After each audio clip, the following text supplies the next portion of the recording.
Souvenirs et anecdotes. Au départ, on a tout fabriqué. Ensuite, quand on a eu les moyens, on a commencé à acheter des cerceaux, on a eu un musicothérapeute. J'avais trouvé un vieux piano au collège, et puis quand le musicothérapeute a joué sur le piano, il a pris peur. Il m'a dit non, on ne peut pas continuer là-dessus, c'est pas possible, ça n'a jamais été un instrument de musique ça. Alors il a dit, je vais vous en trouver un en Suisse, vous viendrez le chercher. Et effectivement, il a trouvé une dame qui nous a offert un piano. On a été le chercher en Suisse avec le Staffette, on l'a vu à l'époque, avec René Lavergnat. Alors il se rappelle encore, dans la Suisse, on n'arrivait pas à deux à charger le piano en bord de l'escalier de l'immeuble. Il y a le facteur qui arrivait, on l'a embauché, à trois on a réussi à le mettre.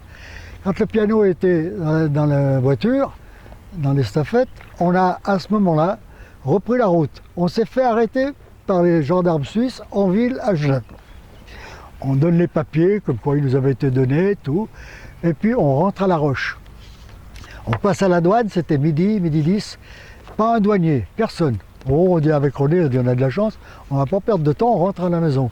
On arrive au centre, tout le monde avait mangé, ils nous avaient gardé notre gamelle, on se met à table. Puis je dis à René, on ne décharge pas le piano tout de suite parce que je sens qu'on n'a pas fini la journée. Effectivement, il n'y avait pas une demi-heure qu'on était là, les douaniers nous appelaient, il paraît que vous avez passé un piano, on ne vous a pas vu, on ne l'a pas contrôlé. Et nous, on est reparti en Suisse, aller faire voir le piano. Voilà, ça c'est des histoires dont on se rappelle. Et puis ce piano, je ne sais pas s'il est encore à la maison, il a dû disparaître aussi, je ne sais pas où il est. Mais il avait trouvé un vrai piano et un bon piano. Il jouait à l'orgue à la cathédrale de Genève. Il ne fallait pas lui donner n'importe quoi comme instrument. Alors là, on a commencé à avoir du matériel, des bancs, des cerceaux, des tapis. Tu te rappelles de M. Ramos? Oui. Eh ben c'est lui, M. Ramos, qui nous est le musicothérapeute.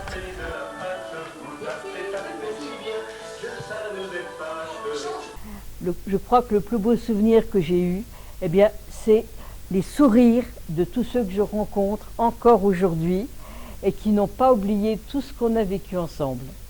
Parce que pour eux, ça a été des moments importants, des moments qui leur ont apporté certainement des choses et qui m'ont aussi surtout apporté. La rencontre entre nous a été très grande et très forte, au point qu'on ne l'oublie pas. Et ça reste toujours au fond de nos cœurs et c'est toujours de très bons souvenirs. Pour trier les couleurs, j'avais récupéré des bouchons de bouteilles en caoutchouc, c'est les bouteilles de vin rouge là. J'avais fait une planchette, j'avais fait les trous avec une perceuse et les enfants faisaient des rangées de bouchons. Alors on mettait un rouge, un bleu, et ils faisaient des rangées de rouge, des rangées de bleu. Une autre technique pour attraper, pour bouger les doigts comme ça, on avait une boîte en carton et des pinces à linge. Alors on prenait la pince à linge et on mettait les pinces à linge tout autour de la boîte en carton, pincée comme ça. On a eu aussi une machine à coudre, mais alors là c'était plus pour apprendre à pédaler. Parce qu'il fallait la faire marcher avec la pédale. Il ne fallait pas trop chercher de faire de la couture. Enfin, Marie-France, est-ce que tu as des souvenirs avec l'IME? Oui. Et lorsque je suis arrivée à l'IME, je venais de la Drôme. J'avais pas de logement. Donc à l'IME, M. Godineau, il avait aménagé le grenier pour les stagiaires. Il y avait 2 petites chambres, très très bien, avec des bons petits lits, sous les toits. Et M. Godineau m'a donné l'autorisation de loger en attendant que je trouve un appartement à La Roche ou à Bonneville ou à Mancy. Et pour y accéder à ces petites chambres qui étaient sous le toit, il fallait tirer une trappe. Je montais, c'était presque une échelle, c'était plus une échelle qu'un escalier d'ailleurs. Et puis le matin, eh ben, je refermais. Et puis je redescendais où j'avais ma classe, où je travaillais avec les enfants. Et ça a été un moment très, très particulier pour moi. C'était bien. J'avais trouvé ça sympa et puis très gentil de la part de la FPUI et de M. Godineau de me permettre de vivre là pendant quelques mois en attendant de trouver un logement. Voilà l'histoire. Oh, ça m'est arrivé aussi pas toujours d'être en panne avec le véhicule quand on faisait du ramassage.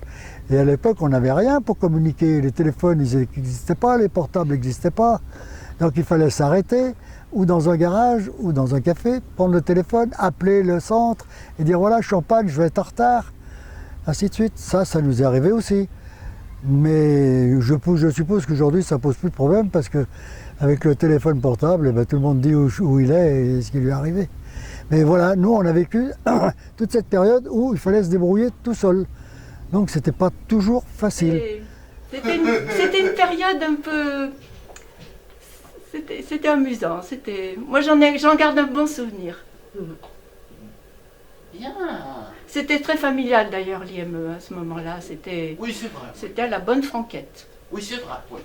Ouais, ouais. C'était vraiment la campagne parce que tout à côté de l'IME, il y avait une ferme. Et il y avait des vaches. Et presque tous les jours, matin et soir, les agriculteurs, les paysans, ils emmenaient leurs vaches dans les prés. Et on voyait passer les vaches. Avec Sony, j'ai un très beau souvenir lorsque nous étions partis à Digne-les-Bains faire un stage d'équitation. On était en gîte et tous les matins, on allait faire 1 heure d'équitation avec une monitrice. Et Sony, au début du stage, il avait très peur. Il regardait, il restait derrière la barrière, il ne voulait pas rentrer dans le manège. Alors j'ai utilisé une communication visuelle avec des images, avec les différentes étapes sur les images de ce qu'on pouvait faire avec le cheval. Et petit à petit, Sony, en voyant les images, a compris tout ce qu'il pouvait faire et il a accepté de rentrer dans le manège.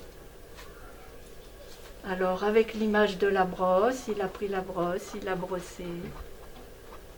Et puis après, il y avait une image où on voyait quelqu'un qui était sur le cheval. Et il a accepté de monter sur le cheval. Et après, Sony ne voulait plus redescendre. Il était tellement content d'être sur le cheval. Il trouvait tellement que c'était amusant et agréable qu'il voulait plus descendre.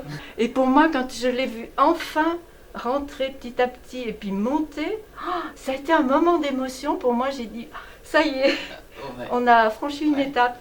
Lui, il en a franchi une, mais moi aussi, parce que dans ma démarche, elle a abouti, quoi.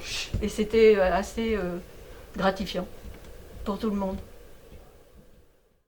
Elle a fait à l'étoile. Donc à l'IM Pro alors. l'IM Pro, hein, elle a fait beaucoup moins de pro, j'ai connu comme ça. Et ta femme, elle a connu ta femme. Ah bah ça sûrement que tu as connu Germaine. Ouais. Et puis Aussi. Georgette Bergouin, tu la Oui, connais, connue. tu te rappelles quelque chose? Oui. Georgette Bergouin, t'en rappelles? Oui. Qui c'est qu'il y avait encore? Maurice. Marc Lécuyer, ça te dit quelque Oui. chose? Il y avait... Oui, Georgette, Marc, Odette Kalounikov, Oui, enfin, je connais. tu vois, moi j'ai même oublié les noms de ceux qui travaillaient avec moi, Maurice. parce que le temps passe. Maurice. Oui. Et j'ai appris, quand j'étais parti, que tu avais fait le tour du Mont Blanc avec M. Pichon Oui. et Maurice. Oui. Tu t'en rappelles? Oui, 2 fois. 2 fois tu l'as fait? Oui. 2 fois tu es parti 4 jours. Et je suis parti en 91, alors tu vois, on a dû rester une dizaine d'années ensemble. Oui. Mais non, après tu as dû aller au CAT quand même. Ah, Tu as dû quitter le l'IM Pro.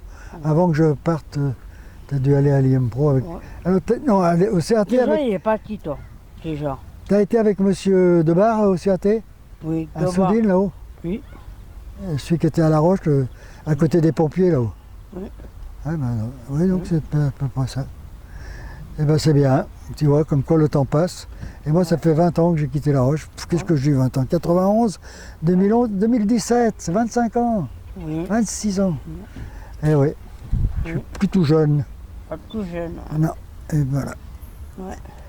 Eh ben c'est bien, je suis content de t'avoir revu. Ouais. Allez, je te fais la bise. Voilà.